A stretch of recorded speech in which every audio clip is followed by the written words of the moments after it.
Thank you. We now turn to Bhaskar Sunkara, who's the editor of Jacobin, publisher, all-around left entrepreneur, writer of, I hope you didn't mind me saying that. You were pitching that at the pub last night, so it's okay.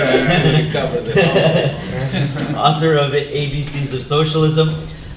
One of the things what we've been doing with the Socialist Register, going back to Ralph, certainly with Colin and Leo, myself, is attempt to take through different angles, take an assessment of the setting for the left right now, its challenges, how to move ahead.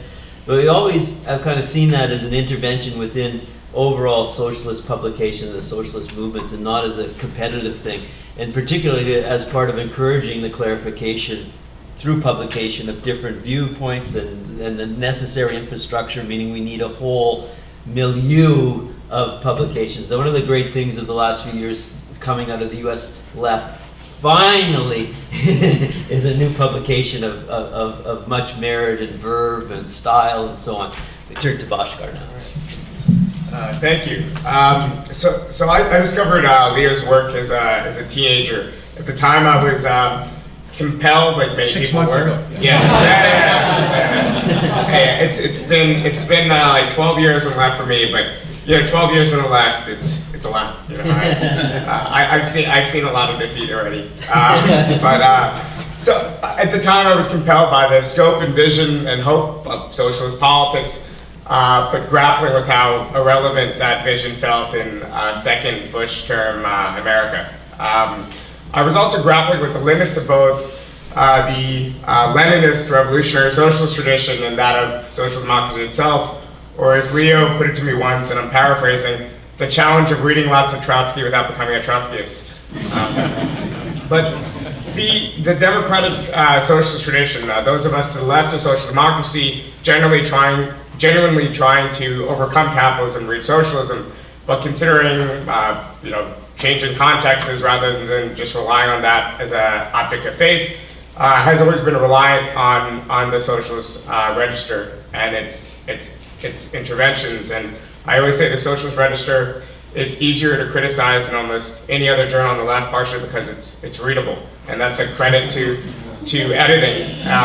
And that's something that you could tell that Leo puts a lot of time and effort into taking other people's work as seriously as he takes his own.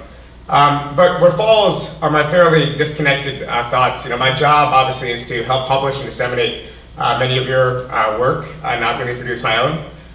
Nobody wants Puffy to jump on the track, but I hope at least the broaching of some of these topics is very useful. In 1891, at the year for Congress, which laid the basis for the workers' movement ever since, there was a line at the time, and I'm actually not sure which of the leaders of the Social Democratic Party to attribute it to, so someone can look it up. And the line was, I'm convinced that there are only a few people in the hall who will not experience this great day of socialist revolution. Of course, things didn't exactly pan out, not because revolution didn't come, because the revolution came in huge swaths of the world, unexpected swaths of the world, but failed to bring about the kind of socialism that the Second International dreamed of.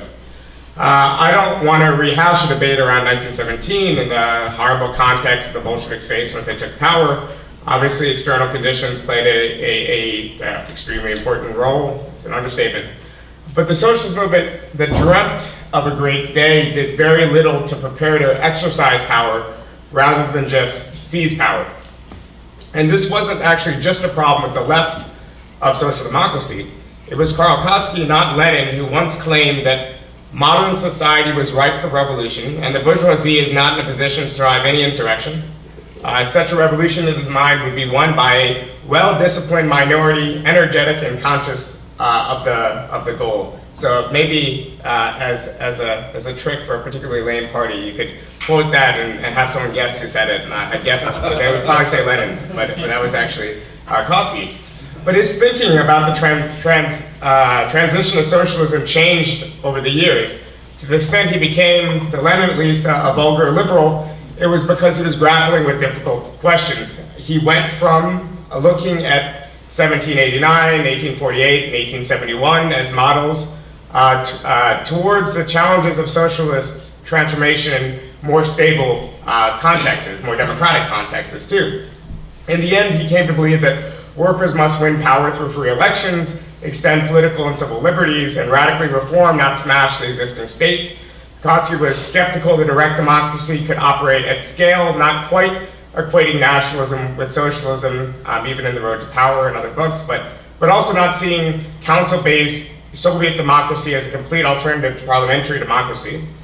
He eventually dropped his famous view that the capitalist system would collapse on its own accord, and saw overcoming it as a struggle that required political democracy and a long battle for popular support.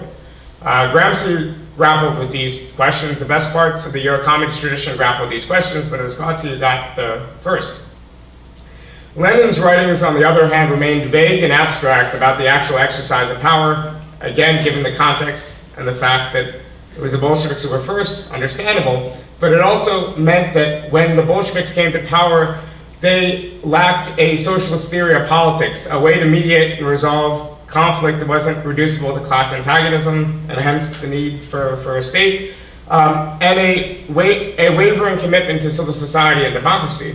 It's not just a matter of tactics that the Bolshevik model is undesirable because it's unrealistic tactically, but a rupture of the nature of 1917 makes it almost impossible to imagine the ushering about of a stable, truly democratic society. Kautsky's work in any sort of social democratic road to communism that we can draw from it leaves a key question inadequately answered. If workers say at the level of strength and organization that Swedish workers in the early 1970s had, see that they can continue to make inroads against capital in conditions that still allow for stable accumulation, the challenge of convincing people to take a risk to press even further can't just be as simple as a moral and ethical appeal or just squared away with vague references to a transitional program. We know, though, that we have to make that leap. We know from the experience of the 70s and 80s that capital will disinvest from society that enjoyed strong social rights. And when capital goes on the offensive, labor must either do the same or be forced to retreat itself. So taking stock of the balance sheet, what's our broad plan for socialist transformation in 5 minutes?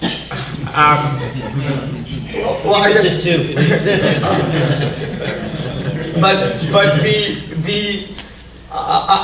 To begin with, it's restoring working class agency in the class's institutions. And things have obviously changed in the 60s and 70s. There was once a time where, I would imagine, right? You'd go to a working class neighborhood in a place like Bologna and immediately know it. A few industries might have been the key source of employment for an area. People lived densely packed together, forced by capitalism, if not into bonds of solidarity, then at least commonality. True to the shared conditions, these people voted in the main for parties of the broad left. The job of the revolutionary then was to convince workers committed to a politics of reform, often in the name of socialism, to a politics of rupture. Today, and we failed at that, which seems like not an incredibly daunting task. But today you might find in pockets of this across the advanced capitalist world, but it's the exception, not the rule. The working class itself is fragmented. William Morris wrote in 1885 that while workers are a class, socialists must convince them that they ought to be society. And now it seems like the main challenge is to start with convincing about the class part. Now, though the working class, though, has indeed changed, the shifts have been overstated by many on the left. Many, like Standing, who says that this is the era of the precariat. There's obviously nothing new about workers suffering through precarious low-wage employment. And though true that the percentage of workers employed in industrial manufacturing has declined in recent decades, I think it was Charlie Post, who's pointed out that that this has been the case since the late 19th century. The workers still left in those sectors, in raw terms more than ever, aren't necessarily less powerful as a result, but it does mean that for sake of building a majoritarian electoral coalition, socialists need to think more broadly. That's why our conception of a working class goes beyond formerly employed workers to the labor and political agency found in households and communities. And that's also why we should take seriously the populist rhetoric succeeding in broad left parties today, and parties like like Podemos, without posing it as an alternative strategy, but taking seriously the rhetoric and tactics being used. But the traditional workplace should still be central to our vision. In the 21st century, that means putting a special emphasis on workers in growing sectors like teachers and healthcare professionals, as well as those working in supply and logistics. It also means developing connections between the unemployed and employed, and embracing a broad practice of unionism that does that. So let's say we're here, it's been a great decade, and we have a broad party and social movements in the interest of workers engaging in day-to-day reforms. That party would also have to be a party of revolution, a party proclaiming that its goal, at least, is not just to reform the system, but to make those reforms permanent, which means, of course, a commitment to socialism. But a long strategy of patience would mean building this opposition from the outside while figuring out how to avoid the problems that both the parties of the Second International and the Western European Communist parties shut out of government ran into, which is how to avoid both bureaucratization and social democratization. Saying that the party's base must be constantly engaged and mobilized seems too simple of a answer, though it's the only one I have. But somehow then we must win an electoral mandate for socialism. Let's say we're at this point, that we win an electoral mandate for socialism backed by a parliamentary majority with broad levels of support and mobilized movements outside the direct control of party officials, on the streets and in workplaces pushing for a break. It seems likely in that case that socialism could in fact be slowly legislated, or at the very least, with the commanding heights of the economy nationalized and other strategic sectors, that a government could then give a mandate for occupations and the groundswell that would challenge capital and try to implement new systems of democratic ownership to combat the resistance and withdrawal of capitalists. Now, to the extent that revolutionaries, socialists think that this is impossible, they often point to extra-parliamentary resistance of capitalists, with often what I think to be an overemphasis on the deep state or the threat of coups in stable capitalist democracies. But that would just mean pro-capitalist forces breaking a democratic mandate. And if they do, then we are essentially back in a situation of dual power, with new worker-backed institutions with a democratic mandate combating old institutions. It's still a revolutionary situation, though it's not the product of an insurrection. And perhaps, if anything, if you want to look 100 years back for historic examples, your best bet might not be to look at Russia, but to look at Finland, whose revolution did develop along Kautsky lines through patient class organization, through education. Socialists won a majority in parliament, which led the right to dissolve the institution, which in turn sparked a socialist-led revolution. And now, ever since, Finland has been socialist. Didn't end well, of course, but in other contexts, perhaps the mandate of a workers' party would be so broad that there'd be no way for capitalists to muster extra-parliamentary resistance.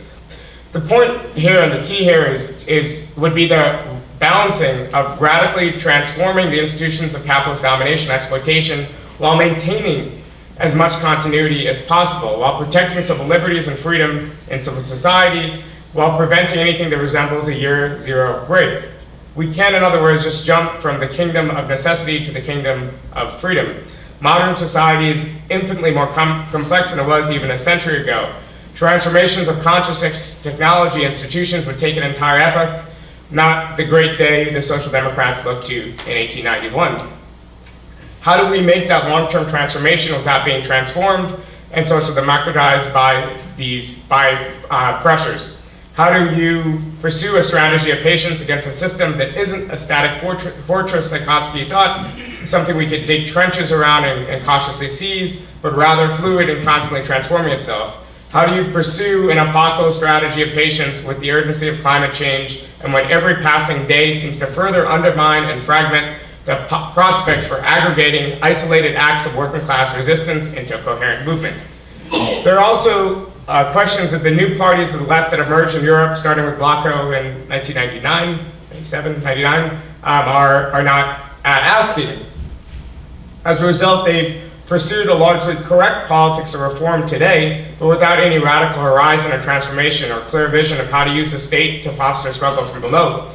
We don't have a social democratic program to administer the capitalist state today. We don't have a radical program to transform or overcome it. We're left in dire need of answers. Luckily, I have the answers, but I ran out of time, so you won't hear them today.